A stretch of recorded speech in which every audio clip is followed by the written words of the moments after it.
Hello everyone, my name is Pooja. GS hub civil services classes के सफलता batch में आपका स्वागत है।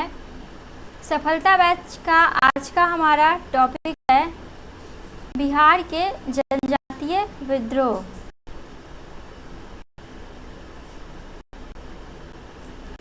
यह टॉपिक न केवल मुख्य परीक्षा के लिए बल्कि प्रारंभिक परीक्षा के लिए भी एक महत्वपूर्ण टॉपिक है, जिसमें हम लोग चर्चा करेंगे बिहार में हुए प्रमुख जनजातीय विद्रोहों का।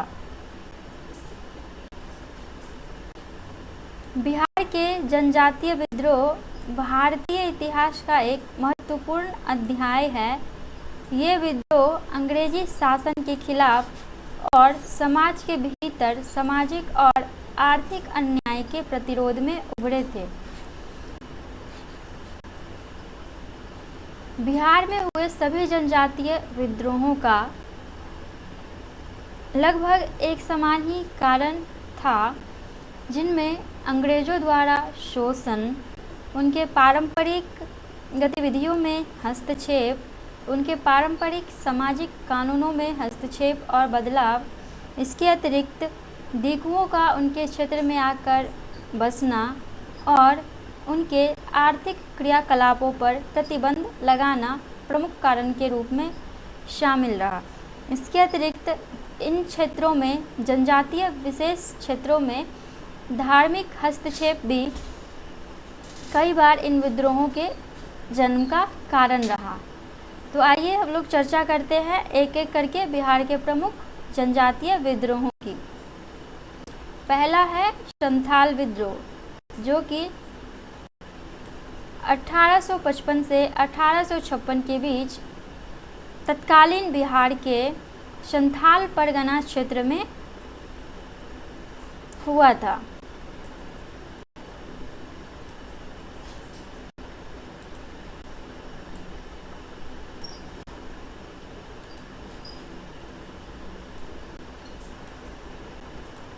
मान के चलिए कि ये बिहार है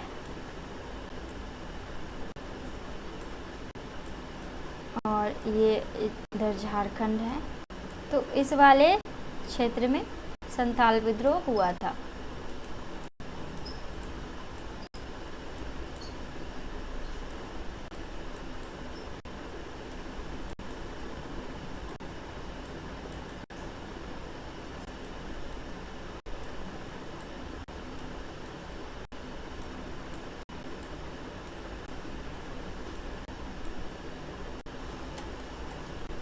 तो इसका स्थान ये वाला वो क्षेत्र था जिसमें संथाल विद्रोह हुआ था।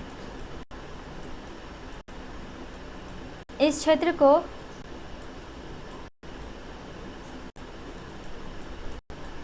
दामिन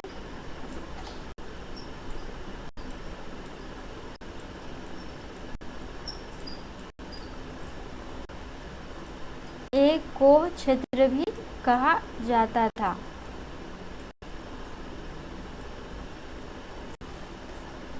स्थान संथाल परगना वर्तमान में झारखंड और बिहार के कुछ हिस्से में स्थित है। इस विद्रोह का जो नेता था या नेतृत्व प्रदान किया था वो मुर्मू भाइयों ने किया था, जिसमें सिद्धू और कानू प्रमुख थे और इनके अलावा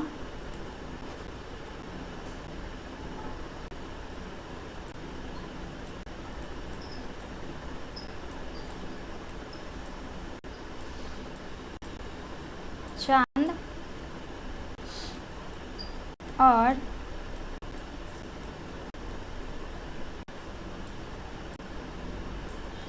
भैरव भी सम्मिलित थे। हालांकि सिद्धू और कानू इसके प्रमुख नेता थे। संथाल विद्रोह का जो प्रमुख कारण था वह जमींदारों और साहूकारों द्वारा अत्यधिक शोषण, भूमि की हड़प और भारी कर था। इस वाले क्षेत्र में अस्थायी बंदोबस्त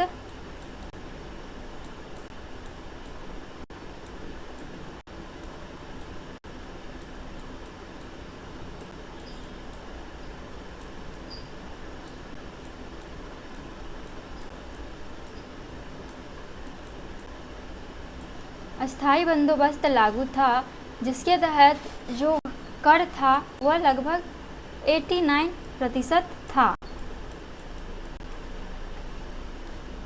और इस क्षेत्र में दिकुओं के प्रवेश के कारण से भूमि को तेजी से हड़पा जा रहा था और यह जो जनजातीय क्षेत्र था तो जनजातियों की भूमि गैर जनजातियों को हस्तांतरित की जा रही थी इसी अस्थाई बंदोबस्त या जमींदारी व्यवस्था के तहत।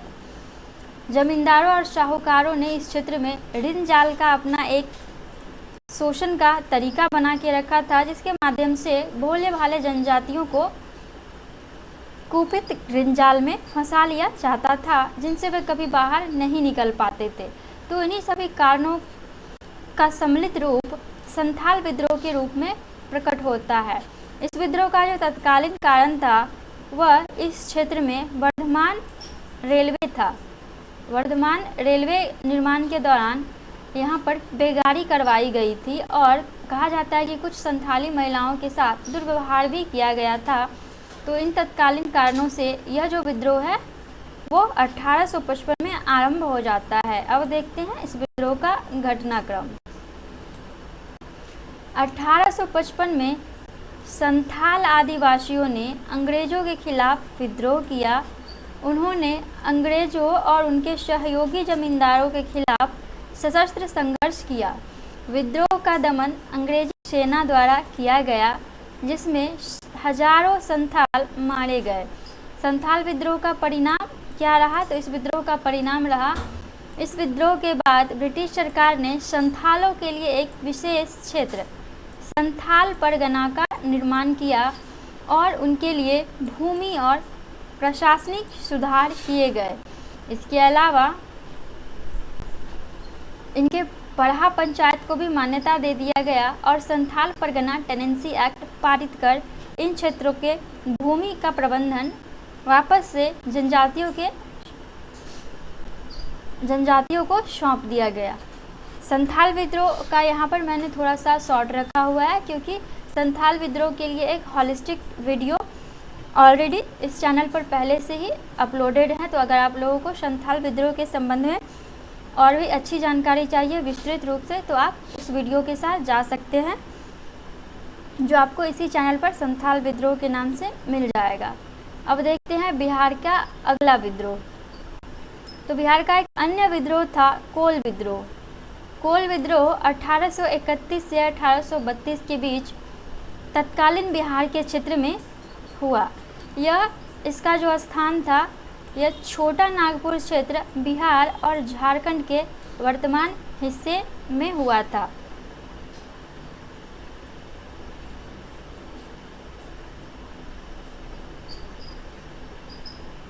तत्कालीन बिहार के छोटा नागपुर क्षेत्र में हुआ था, जो कि अभी जो है वह झारखंड के तहत आता है और इसका कुछ हिस्सा बिहार के तहत भी आता है।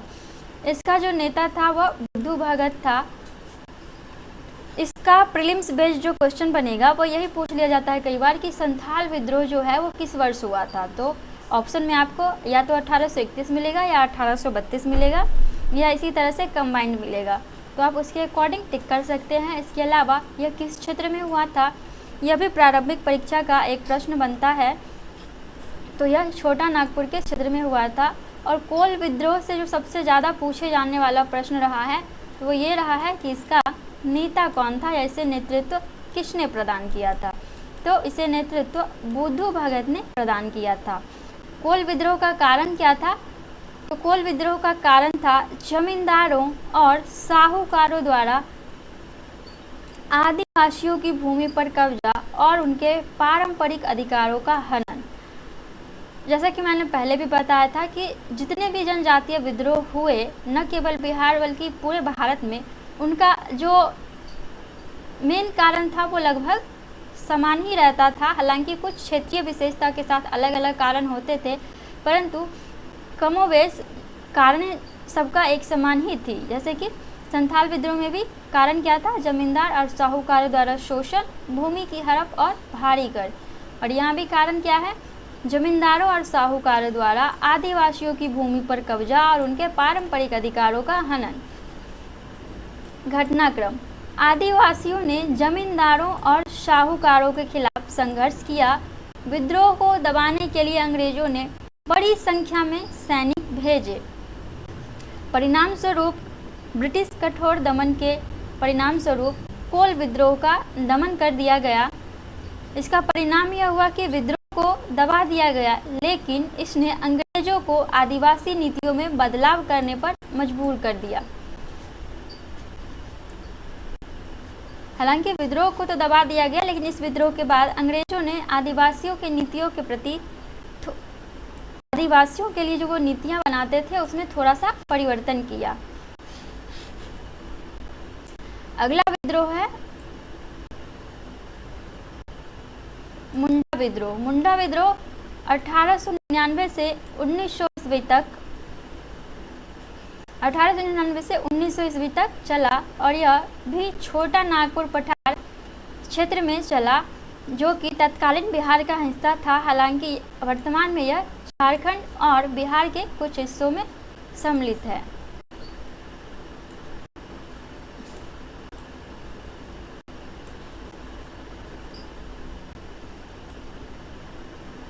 ये वाला क्षेत्र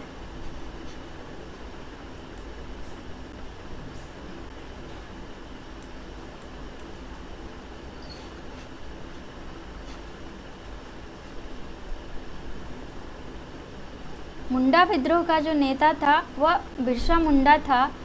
मुंडा विद्रोह भी जो प्रारंभिक परीक्षा में पूछा जाता है तो मुख्यतः नेता का नाम और वह किस वर्ष हुआ था यही पूछा जाता है।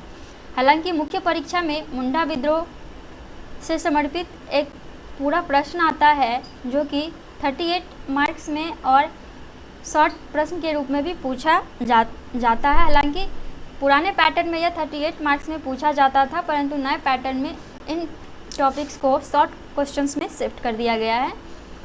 परंतु हमें जो है प्रैक्टिस दोनों का ही करना है, लॉन्ग हो या शॉर्ट, किसी भी फॉर्म में है तो हम उसको लिख सके। मुंडा विद्रोह पर आपको डिस्क्रिप्टिव वीडियो अलग से मिल जाएगी। फिलहाल इसमें इसका संक्षिप्त विवरण देखते हैं। तो मुंडा विद्रोह का कारण था जमींदारी प्रथा, मिशनरी गतिविधियों और आदिवासियों के पारंपरिक जीवन में हस्तक्षेप। मुंडा विद्रोह का कारण था जमींदारी प्रथा, मिशनरी गतिविधियों और आदिवासियों के पारंपरिक जीवन में हस्तक्षेप। विशेष रूप से इनका जो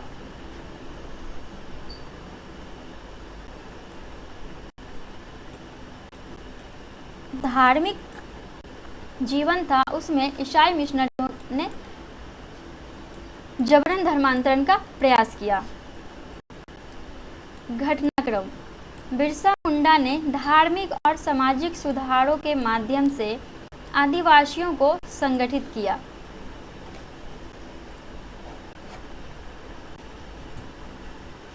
अंग्रेजों और उनके सहयोगी जमींदारों के खिलाफ सशस्त्र संघर्ष शुरू किया।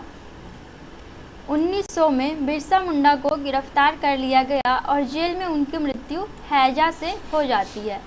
मुंडा विद्रोह का परिणाम: इस विद्रोह ने आदिवासी समुदायों को उनके अधिकार के प्रति जागरूक किया और अंग्रेजों को कुछ सुधार करने पर मजबूर किया। इन सुधारों में छोटा नागपुर टेनेंसी एक्ट, जुमला और छोटा नागपुर को परगना बनाना, ये सब शामिल था। छोटा नागपुर क्षेत्र को नन रेगुलेशन जिला घोषित कर दिया गया और भी बहुत सारे सुधार किए गए थे, जिसके बारे में जो मुंडा विद्रोह से संबंधित एक समर्पित वीडियो है उसमें आपको डिस्क्रिप्टिव इसका विवरण मिल जाएगा। अगला विद्रोह देखते हैं, हो विद्रोह। हो विद्रोह 1820 से 1821 तक बिहार के क्षेत्र में जनजातियों के द्वारा किया गया। यह विद्रोह हो जनजाति के द्वारा किया गया था। इसका भी स्थान छोटा नागपुर क्षेत्र था।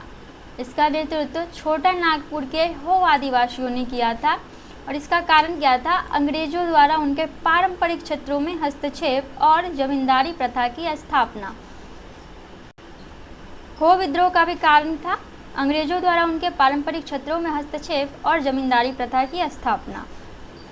घटनाक्रम: हो आदिवासियों ने अंग्रेजों के खिलाफ सशस्त्र विद्रोह किया। विद्रोह का दमन अंग्रेजों द्वारा कर दिया गया। परिणाम। इस विद्रोह के बाद अंग्रेजों ने क्षेत्र में जमींदारी प्रथा को और अधिक कठोरता से लागू किया और इसी के परिणाम स्वरूप आगे चलकर इन्हीं क्षेत्रों में कोल विद्रोह हुए और उससे भी बढ़कर मुंडा विद्रोह इसी क्षेत्र में हुआ था। अब आगे देखते हैं भूमिज विद्रोह।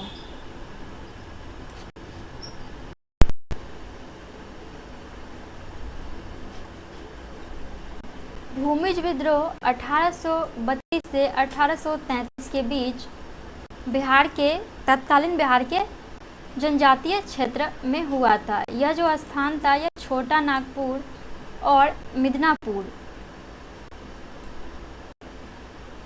में हुआ। छोटा नागपुर और मिदनापुर का क्षेत्र था जहां पर यह भूमिज विद्रोह हुआ था। यह भूमिज जनजातियों के द्वारा किया गया था और यह वर्तमान बिहार और पश्चिम बंगाल के कुछ हिस्से में पड़ता है। भूमिज विद्रोह का नेतृत्व गंगा नारायण सिंह ने किया था।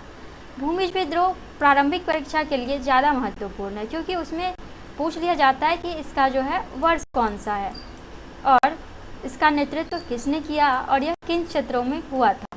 तो इन तीनों फैक्ट को आप लोग प्रारंभिक परीक्षा के दृष्टिकोण से याद रखेंगे। इसका कारण था भूमि पर अधिकार, अंग्रेजों द्वारा अत्यधिक करारोपण और जमींदारी शोषण। एज यूजुअल जैसा कि पहले भी मैंने बताया था कि इनका कारण लगभग समान ही था। घटनाक्रम।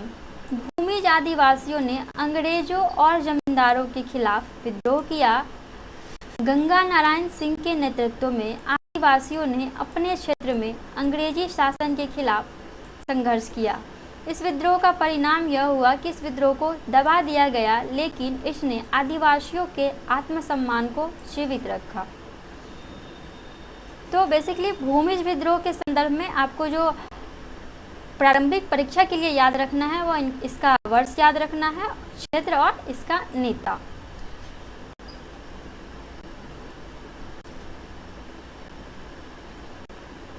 अब बढ़ते हैं अगले विद्रोह की ओर जो कि है फूलन देवी विद्रोह।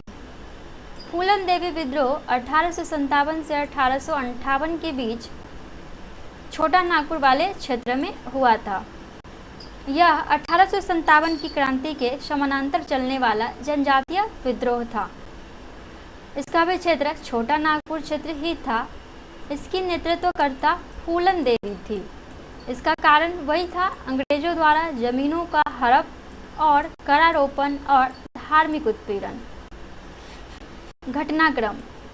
फूलन देवी विद्रोह का घटनाक्रम। फूलन देवी ने स्थानीय किसानों और आदिवासियों को संगठित किया और अंग्रेजों के खिलाफ विद्रोह किया। अंग्रेजों ने इस विद्रोह को बेरहमी से दबा दिया।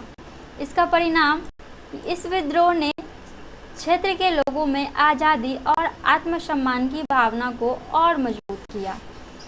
इन जनजातीय विद्रोहों ने भारतीय स्वतंत्रता संग्राम को महत्वपूर्ण दिशा दी और आदिवासी समाज ने जागरूकता और संगठित प्रतिरोध की भावना को जीवित रखा। जनजातीय विद्रोह माना जाता है कि जनजातीय विद्रोह स्वतंत्रता संग्राम की आरंभिक चरण की लड़ाइयाँ थी, जिन्होंने आगे चलकर भारतीय स्वतंत्रता संग्राम को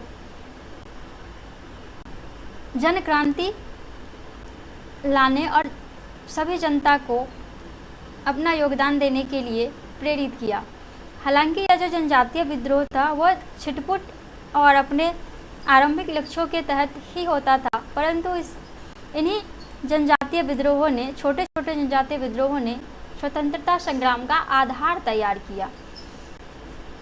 इस वीडियो में मैंने जितने भी विद्रोहों के बारे में चर्चा किया उसका आप लोगों ने एक पैटर्न नोटिस किया होगा कि कारण इन सभी विद्रोहों का लगभग सिमिलर ही था।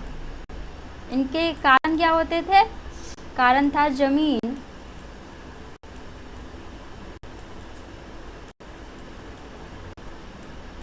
दीकू,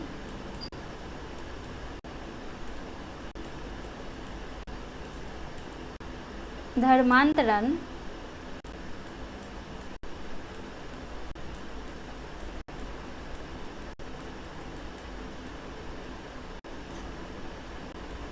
अत्यधिक करारोपण और इनके पारंपरिक सामाजिक जीवन में हस्तक्षेप।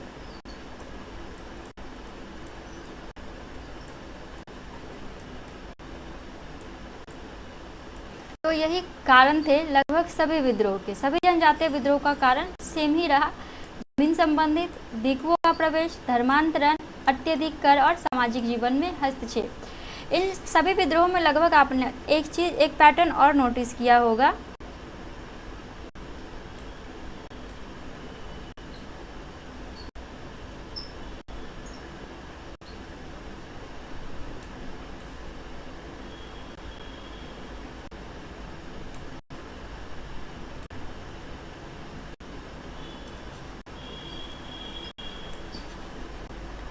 कि जितना भी विद्रोह हुआ ना वो सब इस क्षेत्र में हुआ, इसी वाले क्षेत्र में मोस्टली विद्रोह हुआ। इसका कारण ये था कि इसी क्षेत्र में सर्वाधिक जनजातियों का जमघटा बसा हुआ था और अस्थायी बंदोबस्त के तहत इन्हीं क्षेत्रों पर अंग्रेजों ने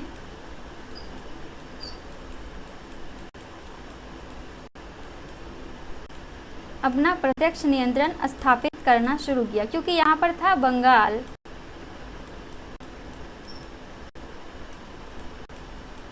पर सबसे पहले ब्रिटिश आधिपत्य बंगाल पर ही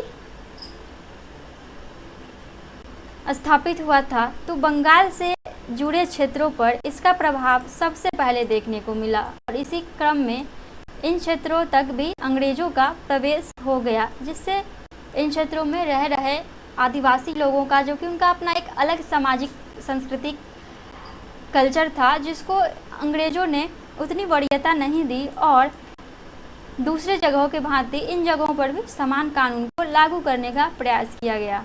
इसमें इनका जबरन धर्मांतरण करने की प्रक्रिया भी जोर शोर से रही। इसके अतिरिक्त जनजातियों की जो मान्यता होती थी कि भूमि उनके पूर्वजों का दिया हुआ एक क्या कहते हैं उसको तोहफा है, जो कि उन्हें मिला हुआ है विरासत में, तो भूमि पर वो अपना जन्म सिद्ध अधिकार मानते थे और वन और वनोत्पाद पर भी उनका अपना अधिकार होता था। इसके अलावा उनकी अपनी एक सुविकसित सामाजिक परंपरा होती थी, जैसे कि मांझी व्यवस्था, पढ़ा पंचायत, ये सब। इन सभी में अंग्रेजों ने क्या किया कि समानता लाने के लिए सभी कानूनों में बदलाव किया और इन क्षेत्रों में तेजी से दिकुओं का जो प्रवेश है वो बढ़ने लगा, जिसके कारण से जनजातियों का सामाजिक जो विलगाव था या जो उनका जो सामाजिक विशिष्टता था वह कहीं न कहीं बदलने लगा, जिनके कारण से उग्र होकर इन लोगों ने अत्यधिक कर, सामाजिक परिवर्तन और बदल रहे जनसांख्यिकी के अनुपातों के कारण अपने अपने क्षेत्रों में अपनी अपनी जातीय या जनजातीय हितों को साधने के लिए संघर्ष किया। इसीलिए हम लोग देखते हैं कि जितना भी बिहार में जनजातीय संघर्ष हुआ वह मुख्यतः इन्हीं क्षेत्रों में हुआ, क्योंकि जनजातीय लोग इन्हीं क्षेत्रों में बसे हुए थे। उम्मीद है आप लोगों को आज का वीडियो प्रारंभिक और मुख्य परीक्षा दोनों के दृष्टिकोण से समझ में आया होगा और अच्छा लगा होगा। अगर आपको इस वीडियो के रिगार्डिंग कोई भी सजेशन या डाउट देना हो तो कृपया कमेंट कर दें। इस वीडियो को देखने के लिए धन्यवाद।